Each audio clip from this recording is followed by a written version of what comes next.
Olá! Vamos continuar a leitura do capítulo 10, Os ídolos da doença. Vamos continuar a seção 4, O fim da doença. Parágrafo 5. Não és livre para desistir da liberdade, mas apenas para negá-la. Não podes fazer o que não foi intenção de Deus, porque o que não foi intenção de Deus não acontece. Os teus deuses não trazem o caos. Tu os dotas com o caos e o aceitas da parte deles. Tudo isso nunca foi. Nada a não ser as leis de Deus jamais foi, e nada a não ser a sua vontade jamais será. Foste criado através das suas leis e pela sua vontade, e a maneira como foste criado te estabeleceu como um criador. O que fizeste é tão indigno de ti que dificilmente o quererias se estivesses disposto a vê-lo como é. Não verias absolutamente nada, e a tua visão iria automaticamente olhar além disso, para o que está em ti e em tudo em torno de ti. A realidade não pode invadir os obstáculos que interpuseste, mas irá envolver-te completamente quando tu os abandonares. A intenção de Deus é a nossa liberdade. Nós imaginamos essa prisão em um corpo e vivemos como se fôssemos esse corpo. Porém, nada além da vontade de Deus é a verdade. Nada disso jamais foi. Nada disso jamais aconteceu. O que nós fizemos é tão indigno da nossa realidade que, se pudéssemos ver a nossa real identidade, nunca nos identificaríamos com um corpo tão pequeno. E é isso que treinamos aqui, ver além do corpo, ver através da visão de Cristo. A realidade não invade os obstáculos, os véus que colocamos diante de nós, mas quando abandonarmos estes véus, quando enxergarmos a ilusão como ilusão, a verdade irá nos envolver completamente. 6. Quando tiveres experimentado a proteção de Deus, fazer ídolos virá a ser inconcebível. Não existem imagens estranhas na mente de Deus, e o que não está na sua mente não pode estar na tua, porque a tua mente e a sua são uma só, e essa pertence a Ele. É tua porque pertence a Ele, uma vez que, para Deus, possuir é compartilhar. E se é assim para Ele, é assim para ti. As suas definições são as suas leis, pois, através delas, Ele estabeleceu o universo tal como é. Nenhum Deus falso que tentes interpor entre tu e a tua realidade afeta em nada a verdade. A paz é tua porque Deus te criou, e Ele não criou nenhuma outra coisa.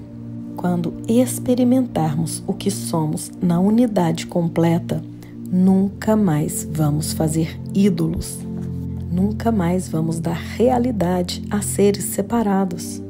Vamos reconhecer que a nossa mente é a mesma mente de Deus.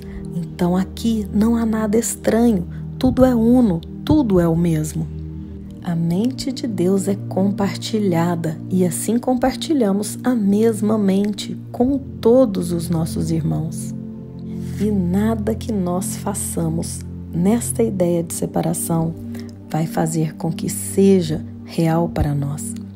Nada aqui afeta o que a verdade é. A verdade nunca deixa de ser real. A paz já é nossa agora, porque Deus criou a paz e o que Ele cria é eterno. É somente nós nos localizarmos nesta mente e já temos essa paz que excede todo entendimento. 7. O milagre é o ato de um filho de Deus que deixou de lado todos os deuses falsos e chama seus irmãos a fazerem o mesmo. É um ato de fé, porque é o reconhecimento de que seu irmão é capaz de fazê-lo. É um chamado para o Espírito Santo na mente do seu irmão. um chamado que é reforçado pela união. Pelo fato do trabalhador de milagres ter ouvido a voz de Deus, ele a reforça em um irmão doente, enfraquecendo a sua crença na doença, que ele não compartilha. O poder de uma mente pode brilhar em outra, porque todas as lâmpadas de Deus foram acesas pela mesma centelha. Ela está em toda parte e é eterna. E o milagre é quando nós observamos essa ilusão e vemos que nada disso é real.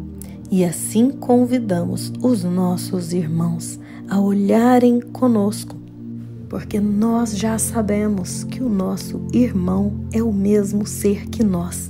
E assim nós os convidamos para esta unidade. Esse é o chamado para o Espírito Santo no irmão, para acessar essa lembrança, essa mente unificada.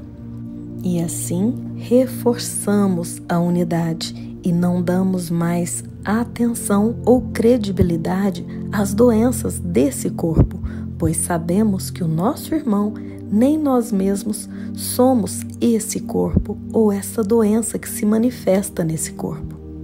E assim brilhamos essa lâmpada, essa mente una em cada irmão, pois ele está em todas as mentes, porque é a lembrança da nossa realidade.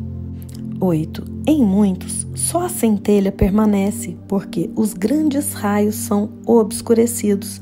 Entretanto, Deus tem mantido viva a centelha, de modo que os raios nunca possam ser completamente esquecidos. Se apenas vires a pequena centelha, aprenderás sobre a luz maior, pois lá estão os raios que não são vistos. Perceber a centelha curará, mas conhecer a luz criará. No entanto, ao retornar, a pequena luz tem que ser reconhecida em primeiro lugar, pois a separação foi uma descida da magnitude à pequenez.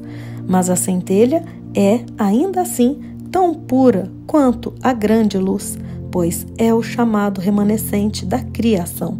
Deposita nela toda a tua fé e o próprio Deus te responderá. Nós nos enganamos por muito tempo, nos imaginando ser este ser separado. Mas a centelha, o Espírito Santo, ele ainda está em todos.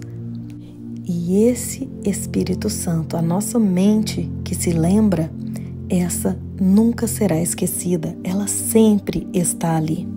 E uma vez que nós reconhecemos no irmão o Espírito Santo, esta centelha, a cada vez vamos nos voltando mais e mais para os grandes raios, para o conhecimento da totalidade.